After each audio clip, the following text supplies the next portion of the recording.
আসসালামু আলাইকুম ব্যারিস্টার হাসান। ওয়ালাইকুম আসসালাম। হোয়াইট পেপারে যে প্রপোজালগুলো ছিল তার মধ্যে একটি ছিল যে যারা স্কিল ওয়ার্কার ভিসা থাকবে তাদেরকে 10 ইয়ার্স এই দেশে থাকতে হবে আইএলআর অ্যাপ্লিকেশনের জন্য। এই রুলসের ব্যাপারে আপনার কাছে কি কোনো ফার্দার কোনো আপডেট আছে? আমরা জানি যে 12 মে 2025-এ ইমিগ্রেশন হোয়াইট পেপার পাবলিশড হয় এবং সেখানে মেনলি 8টি চেঞ্জের ব্যাপারে প্রস্তাব থাকে এই ইমিগ্রেশন লয়ের উপরে। এবং সেটার ধারাবাহিকতায় আমরা জানি যে 1 জুলাইতে changes to the immigration rule published হয় এবং সেখানে চেঞ্জগুলো ইমপ্লিকেশনের করার কথা বলা হয়েছে এবং সেই ইমপ্লিকেশনগুলো হয়েছে অলরেডি 22 জুলাই 2025 থেকে। তো সেই চেঞ্জ সম্পর্কে কিন্তু আমি অনেক ভিডিও দিয়েছি এবং এই ব্যাপারে আপনারা অবগত আছেন। এখন অনেকের মনে প্রশ্ন আসে যে ইমিগ্রেশন হোয়াইট পেপারে যে স্ট্যান্ডার্ড পিরিয়ড ফর সেটেলমেন্ট যেটা এই মুহূর্তে 5 ইয়ার্স আছে, সেটার ব্যাপারে যে 10 ইয়ার্সের যে প্রপোজাল ছিল সেটার ব্যাপারে এখন আপডেট কি আছে। সেটার ব্যাপারে আপডেট আমি বলবো যে এটা এখনও যে কনসালটেশনে দেওয়ার কথা ছিল সেই কনসালটেশনে এখনও এটা দেওয়া হয় নাই। এবং আমরা জানি যে বারবারই হোম অফিস থেকে বলা হয়েছে এবং গভর্নমেন্ট থেকে বলা হয়েছে যে স্ট্যান্ডার্ড পিরিয়ড ফর সেটেলমেন্ট এটা 5 ইয়ার্স থেকে 10 ইয়ার্স এটা ইনক্রিজ হবে এবং এন্ড অফ 2025-এ মানে এই বছরের শেষে যে এটা কনসালটেশনে দেওয়া হবে এবং কনসালটেশনে দেওয়ার পরে যখন এটির পরে তারপরে তারা যে একটা ডিসিশন নেবে এই কনসালটেশনের আউটকামের উপরে। তবে অনেকে বোঝার চেষ্টা করতে পারেন যে কনসালটেশনটা কী। কনসালটেশনটা হচ্ছে যে তারা অনলাইনে কিছু কোশ্চেনারি দিয়ে একটি কোশ্চেনারি দিবে। সেই কোশ্চেনারিগুলো মূলত সবাই পার্টিসিপেট করতে পারবে এবং সেগুলো আনসার দিতে পারবে।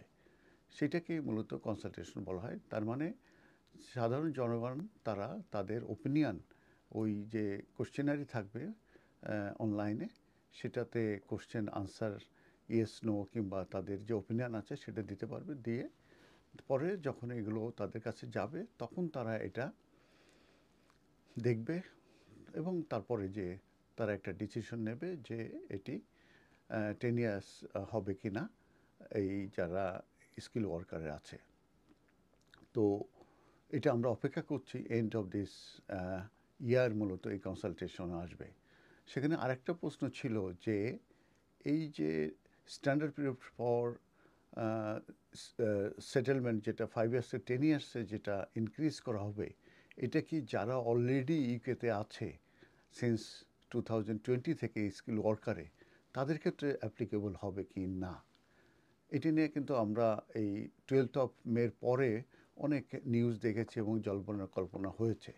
তো এই ব্যাপারে যে আপডেটটা আমি দিতে চাই আপনাদেরকে যে ইমিগ্রেশন হোয়াইট পেপারে কিন্তু যারা অলরেডি আছে তাদের ব্যাপারে যে এটা অ্যাপ্লিকেবল হবে সেই ধরনের কোনো কিছু কিন্তু লেখা হয় নাই কিংবা সেই ধরনের কোনো ইন্ডিকেশন নাই।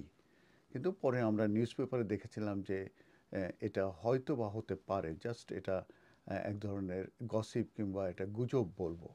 তো এখন এই ব্যাপারে আমরা জানি না যে যারা অলরেডি আছে তাদের ক্ষেত্রে এটা কার্যকরী হবে কি না। এবং সেটার আমাদেরকে দেখতে হলে আমাদেরকে এন্ড অফ দিস ইয়ার যখন কনসালটেশন হবে সেই কনসালটেশনের পরে যে যখন এটার আউটকাম উপর তারা একটা আউটকাম দিবে এই কনসালটেশনের এবং ডিসিশন নেবে, সেই ডিসিশনেও তখন জানা যাবে যে এটা শুধু নতুনদের জন্য কার্যকরী হবে নাকি যারা অলরেডি আছে তাদের জন্য কার্যকরী হবে। অতএব এখনও পর্যন্ত এটার উপরে কোনো ডিসিশন কিংবা কোনো রকমের চেঞ্জ আসে নাই। আর এছাড়াও আরও যে বিষয়গুলো চেঞ্জের ব্যাপারে ইমিগ্রেশন হোয়াইট পেপারে বলা হয়েছিল তার ভিতরে হচ্ছে যে ইংলিশ ল্যাঙ্গুয়েজ যে স্কিল আছে এটা ইনক্রিজ করা হবে। যেরকমের স্টুডেন্ট কিংবা যে স্কিল ওয়ার্কার যারা আছে তাদের ডিপেন্ডেন্টদের জন্য ইংলিশ ল্যাঙ্গুয়েজ রিকোয়ারমেন্ট অ্যাপ্লিকেবল হবে, যেমন A1 A2 কিংবা B2 এইভাবে। এবং সেটেলমেন্টের জন্যও B2 হয়ে যাবে। আর হচ্ছে ইমিগ্রেশন স্কিল চার্জ এটাও কিন্তু বাড়বে আমরা জানি। আর যে যে ফ্যামিলি পলিসি ফ্রেমওয়ার্ক আছে এটির উপরে সিগনিফিক্যান্ট চেঞ্জ হবে। তবে এইসব ব্যাপারে যখনই কোনো চেঞ্জ আসবে আমরা আবার ভিডিও নিয়ে আপনাদের সঙ্গে আসবো। আমরা ইমিগ্রেশন সলিসিটর, আমাদের স্কিল ওয়ার্কারের ব্যাপারে এক্সপার্টাইজ আছে। আপনারা যদি কোনো রকম অ্যাডভাইস চান তাহলে 0207 426 0858 যোগাযোগ করতে পারেন। ধন্যবাদ।